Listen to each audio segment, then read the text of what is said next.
Praise the Lord. मैं विश्वास करता हूँ आप लोग सब ठीक हो गए।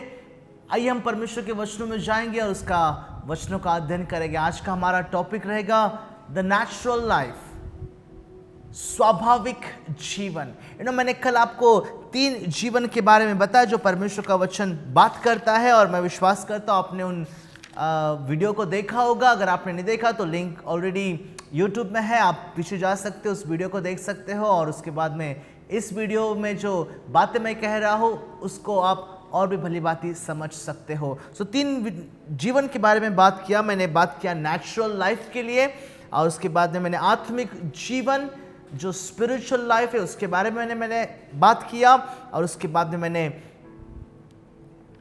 अनंत जीवन इटर्नल लाइफ के लिए मैंने बात किया। और आज इस समय मैं आपको नेचुरल लाइफ स्वाभाविक जीवन के बारे में चंद समय लेकर बातें करने वाला हूँ। हमने परमेश्वर के वचनों में जब हम देखते हैं, उत्पत्ति की किताब में जब हम देखते हैं, तो परमेश्वर का वचन कहता है कि परमेश्वर ने मनुष्य को मिट्टी से बनाया और उसके नथनों में श्वास फूका, और वो जो मिट्टी का मनुष्य था वो जीवधारी प्राणी बन गया। परमेश्वर ने मनुष्य की शुरुआत कुछ इस प्रकार से की कि उसने उस मनुष्य को जो उसने बनाया उसे अपनी प्रतिमा और उसके स्वरूप में बनाया। बड़ा प्रश्न आता है यहाँ पर कि क्यों बनाया। परमेश्वर का वचन में अगर आप देखते हो तो परमेश्वर का वचन कहता है कि हम उसके गुण प्रकट करें। राइट, परमेश्वर का वचन बताता है परमेश्वर ने हमको उसके प्रतिमा स्वरूप इसलिए बनाया ताकि हम उसके गुण प्रकट करें। हम बताएं संसार को, जगत को कि परमेश्वर जिसने हमें बनाया किस प्रकार का परमेश्वर है। आप परमेश्वर के वचनों में देख सकते हो। इसलिए बैक टू बेसिस, हम हमारे मूलभूत जहां से हमारी शुरुआत हुई है वहां पर जाएंगे, और चंद प्रश्नों का उत्तर हम उसमें से जानने की कोशिश करेंगे। हमारे जीवन को हम और भी भली बात समझने की कोशिश करेंगे। बड़ा सा प्रश्न हमारे सामने रहता है, मैं कौन हूं, मेरा इस संसार में, इस दुनिया में मेरा क्या मतलब है, क्या उद्देश्य है मेरा, मैं इस पृथ्वी पर क्यों हूं, क्या होगा मेरे जीवन का। ऐसे कई सारे प्रश्न अगर आपके हैं तो let's go back to the basis, और हम परमेश्वर के वचनों से देखेंगे कि परमेश्वर का वचन हमें किस प्रकार से सिखाना चाहता है।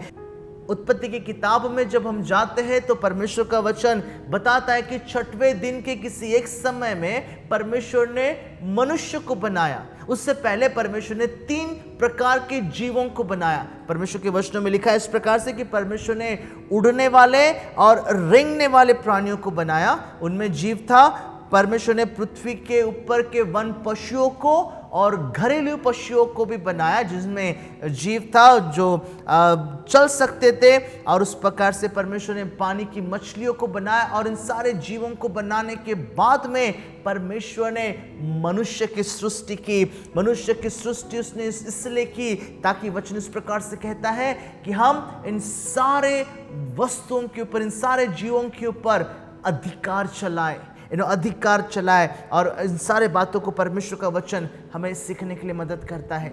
ये सारी बातें जब पहले अध्याय और दूसरा अध्याय को जब मैं पढ़ता हूँ तो सारी बातें मुझे एक बड़ी महत्वपूर्ण बातों को बताती है कि मेरी उत्पत्ति जो है वो बंदर से नहीं हुई है। अगर आप अभी भी इस एक विचार के साथ में जी रहे हो कि मेरे पूर्वज और उनके पूर्वज के पूर्वज जो है वो बंदर से आए हुए हैं, तो शायद से आप अपने जीवन का सही उद्देश्य नहीं पहचान पाते हो। अपने आप को, मैं फिर एक बार बताना चाहता हूँ, अपने आप को परमेश्वर की नज़र से देखो। अपने आप को हम परमेश्वर की नज़र से जब हम देखते हैं तो हमारे जीवन का उद्देश्य क्या है ये हमें भली भांति समझ में आता है या पता चलता है। उत्पत्ति की किताब के पहले अध्याय के 18 वचन में यहाँ पर वचन इस प्रकार से लिखा हुआ है। Genesis chapter 1 and verse 28 कहता है इस प्रकार से,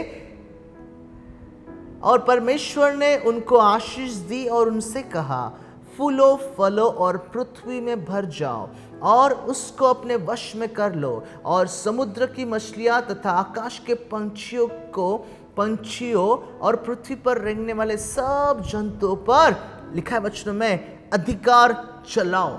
एक बड़ा ही महत्वपूर्ण बात परमेश्वर का वचन बताता है, अधिकार चलाओ। परमेश्वर ने हमें अधिकार चलाने के लिए बनाया है। बैक टू द बेसिस, हमारे मूलभूत जगह पर जब हम जाते तो पता चलता है कि परमेश्वर ने हमें अधिकार बनाने के लिए, चलाने के लिए परमेश्वर ने हमें बनाया। ये सारी बातों को जब मैं पढ़ रहा था तो देख, दो बड़े महत्वपूर्ण सिद्धांतों को मैंने पाया अपने पर्सनल बाइबल स्टडी में, और वो ये है कि मनुष्य को ही जन्म देता है और प्राणी को ही जन्म देते हैं। भली भली अलग अलग प्रकार के जाति जाति के प्राणी को ही जन्म देते हैं।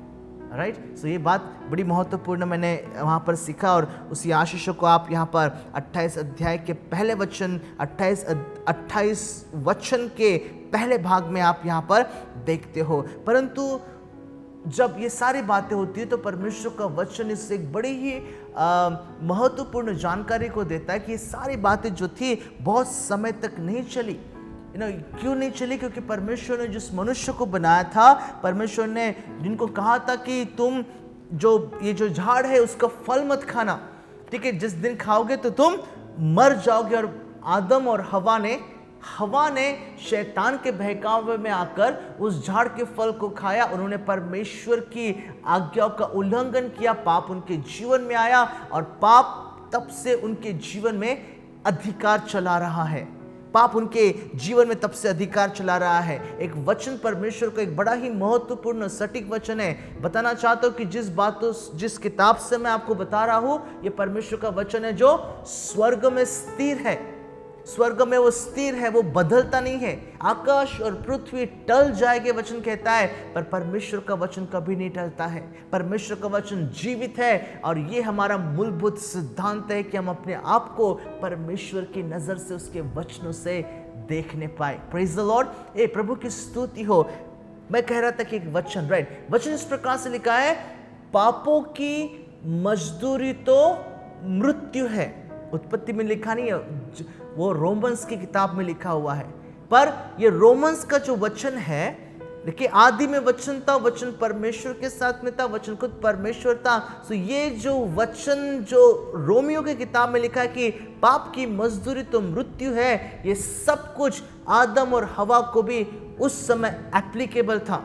राइट, परमेश्वर ने कहा कि जिस समय तुम फल खाओगे उस समय मर जाओगे, और वे अपने पापों में मर गए। परमेश्वर के साथ में उस मनुष्य का, जिसको परमेश्वर ने एक बड़ा आत्मिक प्राणी बनाया था, आत्मिक मनुष्य बनाया था, जो इस एक कैपेसिटी के साथ में, इस एक क्षमता के साथ में रहता था कि परमेश्वर से वो रूबरू बातें करे, परमेश्वर की आवाज को सुनने पाए। उसे बैठ प्रार्थना करने की जरूरत नहीं होती थी कि प्रार्थना करते, प्रभु तू सुना, मैं सुन रहा हूं, प्रभु तू मेरे सामने प्रकट हो। नहीं, उनको तो उनके लिए इतना फ्रीडम था कि परमेश्वर खुद ब खुद आकर उनसे मिलता था, उनसे वो बातचीत करता था, उनके साथ में रहता था। पर ये वचन जो यहाँ पर लिखा है, पाप की मजदूरी तो मृत्यु है, मनुष्य ने उस आत्मिक जीवन को खो दिया, और उसके बाद में उनका स्वाभाविक जीवन शुरुआत हो गया। परमेश्वर के वचनों में से हम इन सारी बातों को यहाँ पर हम देखते हैं।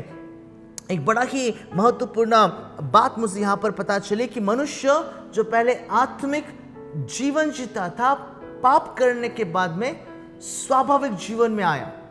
आत्मिक जीवन का अर्थ मैंने बताया कि आदम और हवा कैसे परमेश्वर से मुलाकात करते थे, बातचीत कर सकते थे, सहभागिता रख सकते थे। पर जब ये स्वाभाविक जीवन आता है, पापमय जीवन आता है, तो हमारा रिश्ता परमेश्वर के साथ में टूट जाता है। पर परमेश्वर को धन्यवाद, उसका वचन कहता है कि उस परमेश्वर के साथ में जो पवित्र परमेश्वर है, प्रभु यीशु मसीह के द्वारा जब हम यीशु को अंगीकार करते हैं, स्वीकार करते हैं, हमारे अपराधों की क्षमा होती है, वो आत्मिक जीवन हमको फिर से मिलता है। वो अधिकार जो हमने खोया है पापों के द्वारा, वो अधिकार हमको फिर से मिलता है। प्रभु का वचन यहाँ पर हमको पता चलता है। आमेन, प्रेज द लॉर्ड। इफिसियों की पत्री की ओर मैं आपका ध्यान ले जाना चाहता हूँ। स्वाभाविक जीवन किस प्रकार से होता है, क्या क्या करते हैं स्वाभाविक जीवन में जब जो लोग जीते हैं, उसके बारे में इफिसियों की पत्री से हम बाइबल का अध्ययन करेंगे। Ephesians chapter 2 and verse 1 to 12। इफिसियों की पत्री उसका दूसरा अध्याय, उसका 1 से लेकर 12 वचन तक। मैं आपके लिए असाइनमेंट देना चाहता हूँ। अगर आप अपने बाइबल को लेकर इस वचनों को पढ़ते हो और समझने की कोशिश करते हो तो बेहतर रहेगा। मैं आपको इस समय में आपको सिर्फ 6 गिने चुने बातों को बताने वाला हूं, पर अगर आप इन 12 वचनों को अगर आप पढ़ोगे, खुद की बाइबल स्टडी, खुद का आत्मिक भोजन जब आप तैयार करोगे तो शायद से आपको बहुत और ज़्यादा बातें इसमें से आपको मिल सकती है। अगर आपको ये 6 बातों को छोड़कर अगर एक्स्ट्रा बातें आपको मिल रही है तो प्लीज़ मुझे कमेंट करना, मुझे बताना कि आपको कौन सी नई बातें मिली, और हम सब मिलकर साथ में परमेश्वर के वचनों का अध्ययन करेंगे। लिखा है वचनों में इस प्रकार से, 2 अध्याय उसका पहले वचन से लेकर 12 वचन में मुझे पहली बात यहाँ पर पता चलती कि स्वाभाविक जीवन जीने वाला मनुष्य पापों के कारण मरा हुआ है। पहला वचन, उसने तुम्हें जो जिलाया जो अपने अपराधों और पापों के कारण मरे हुए थे। वचन इस प्रकार से लिखा है, उसने हमें जिलाया। क्यों जिलाया? क्योंकि हम पापों के कारण मरे हुए थे। स्वाभाविक मनुष्य, नेचुरल मैन, संसार में जीने वाला व्यक्ति जो है वो पापों के कारण मरा हुआ है। हम मरे हुए अवस्था में थे। हमें पता नहीं था कि सच क्या है, गलत क्या है, झूठ क्या है। और जब हम गाली देते तो वो पाप है, जब हम बुरी नज़र से लोगों को देखते थे तो वो पाप है, हमारे हृदय में जब हम कड़वाहट पनपने देते थे वो पाप है। सारी बातें हमको बिल्कुल पता नहीं थी। और परमेश्वर का वचन कहता है कि जब हम स्वाभाविक रीति से जीते तो हम पाप में जीवन जीते हैं। स्वाभाविक जीवन में जहां पर हमारी मृत्यु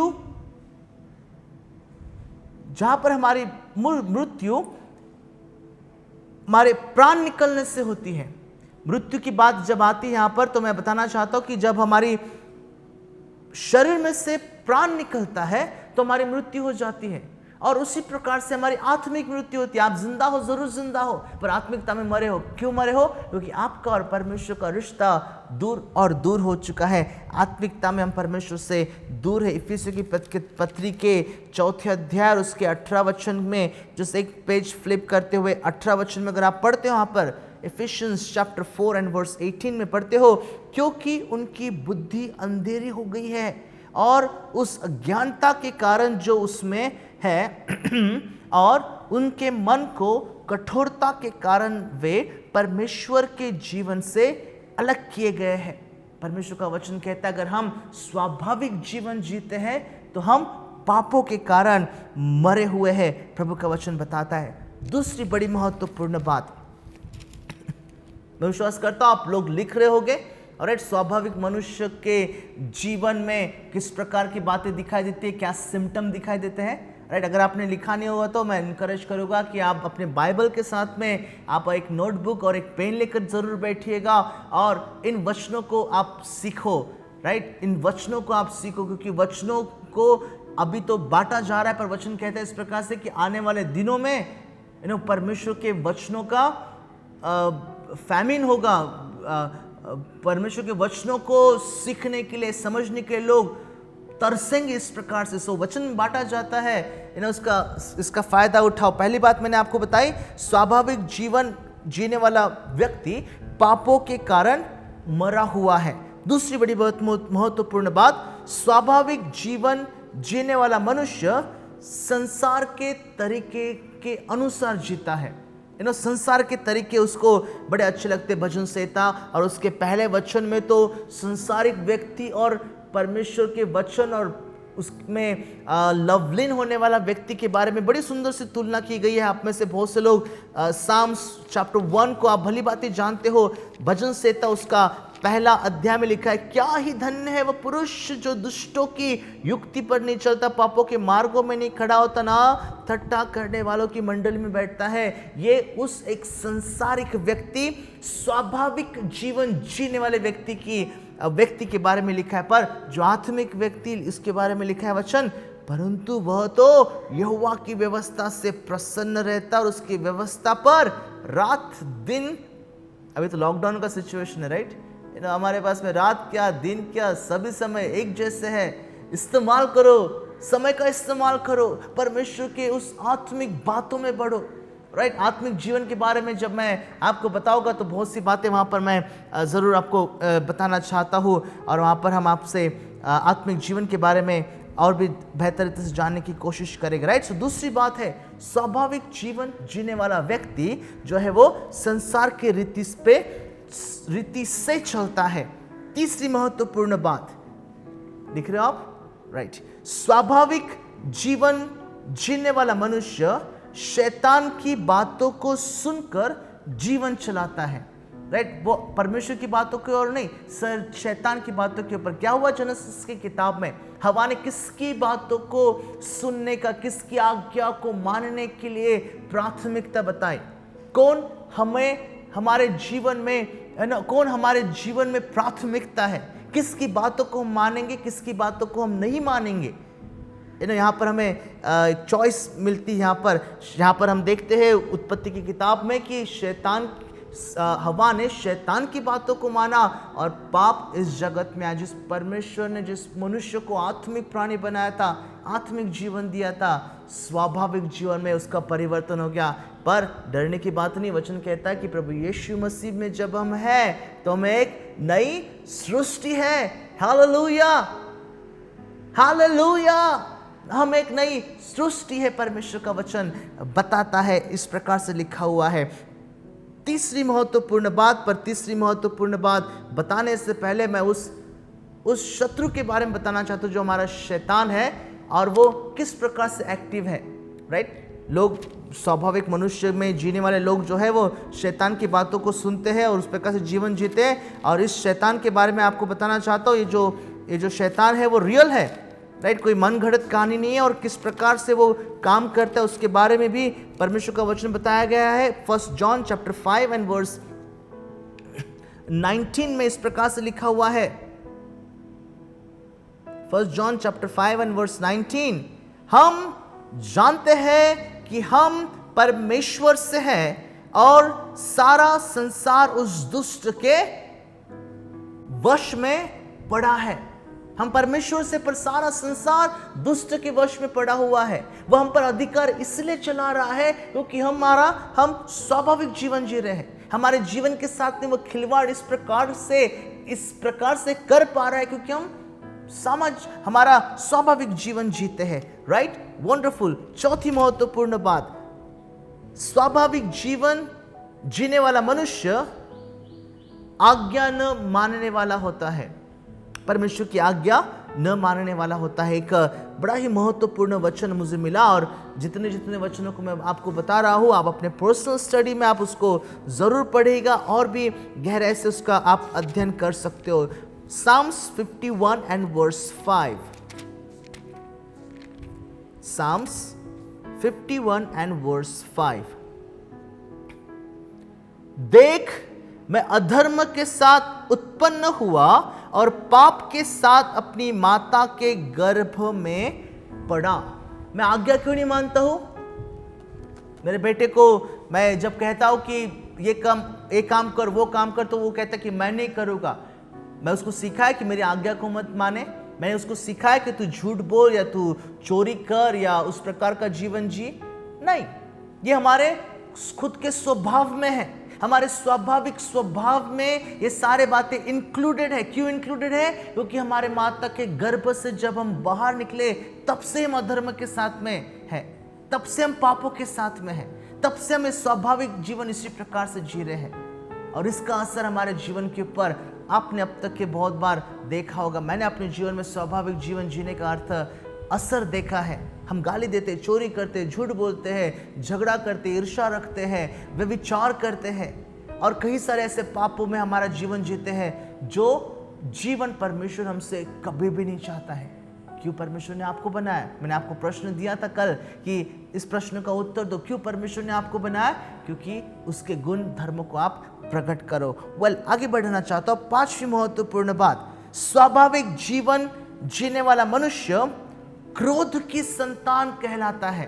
क्रोध की संतान कहलाता है। तीसरे वचन में इफिशियंस चैप्टर 2 एंड वर्स 3 में यहाँ पर आप वचनों को आप पढ़ोगे। क्रोध की संतान इसलिए कहलाता है क्योंकि परमेश्वर जबकि वो पापियों से प्यार करता है पर पापों से वो नफरत करता है। वो नहीं चाहता कि लोग पापों में जीवन जिए और इसलिए उसका क्रोध लोगों के ऊपर आता है। सदोम और गमोरा का उदाहरण है।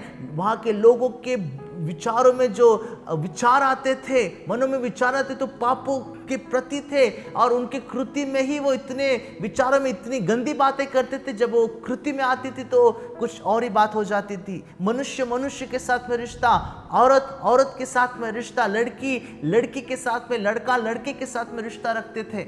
राइट, परिवार में रिश्तों की कोई अहमियत नहीं थी। और ऐसे जगहों पर जब परमेश्वर देखता है, परमेश्वर का क्रोध भड़कता है और स्वाभाविक जीवन जीने वाला मनुष्य के ऊपर भी परमेश्वर का क्रोध भड़कता है। प्रभु का वचन हमें यहाँ पर पता चलता है। रोमियो की किताब के पहले अध्याय में पौलुस जो इस पत्री को लिखता है, एक बड़ी ही महत्वपूर्ण बात लिखता है। मैं चाहूँगा कि आप इस वचनों को थोड़ा समय के बाद में गौर से पढ़ो और देखो ये वचन क्या लिखा हुआ है। मैं आपके लिए पढ़ना चाहता हूँ इस वचनों को। Romans 1:18 and 20।